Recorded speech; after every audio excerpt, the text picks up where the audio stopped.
ഞാനിപ്പോൾ ഉള്ളത് ജമ്മു കാശ്മീരിലെ കട്ര എന്ന സ്ഥലത്താണ്. ഇവിടെ എന്താ ഫേമസ് എന്ന് വെച്ച് കഴിഞ്ഞാൽ ഇവിടെ ഒരു മാതാ വൈഷ്ണവദേവി ക്ഷേത്രം. ആ ക്ഷേത്രം നിൽക്കുന്ന മലയാണ് ഞാൻ ഇനി കാണിക്കാൻ പോകുന്നത്. ഈ മലനിര അങ്ങനെ വന്ന് പോയി ഇങ്ങനെ വന്ന് ഈ ഒരു ഭാഗം കണ്ടില്ലേ, ഈ ഒരു മലൻ്റെ ബാക്ക് സൈഡിലാണ് ആ ക്ഷേത്രം നിലനിൽക്കുന്നത്. ഏകദേശം ഒരു 15 കിലോമീറ്ററോളം അങ്ങോട്ട് നടന്നു പോകണം. പിന്നെ ഹെലികോപ്റ്റർ,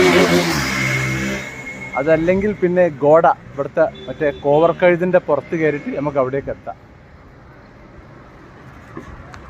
അപ്പോൾ അതിൻ്റെ പരിസരമൊക്കെ ഒന്ന് കാണാം. ഇതാണ് റോഡ്.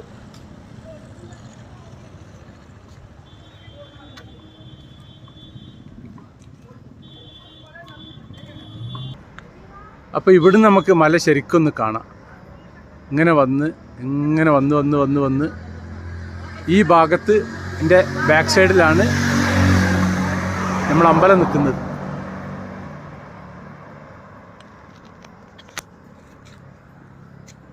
ഈ കട്ര എന്ന് പറഞ്ഞ സ്ഥലത്താണ് ശ്രീനഗറിലേക്ക് വന്ദേ ഭാരത് ഇപ്പോൾ ഓടുന്നത്. ലോകത്തിലെ ഏറ്റവും ഹയസ്റ്റ് ഒരു പാലം ഉണ്ടാക്കിയിരുന്നു, ചെനാബ്. ആ പാലത്തിൽ കൂടി പോകുന്ന യാത്ര ഈ കത്രയിൽ നിന്ന് ശ്രീനഗറിലേക്കുള്ളതാണ്. അപ്പോൾ അതാണ് കത്രൻ്റെ ഈ ഒരു അമ്പലം കാണാനാണ് ഇവിടേക്ക് ആളുകൾ വരുന്നത്, ഈ തീർത്ഥാടനത്തിന് വരുന്നത്.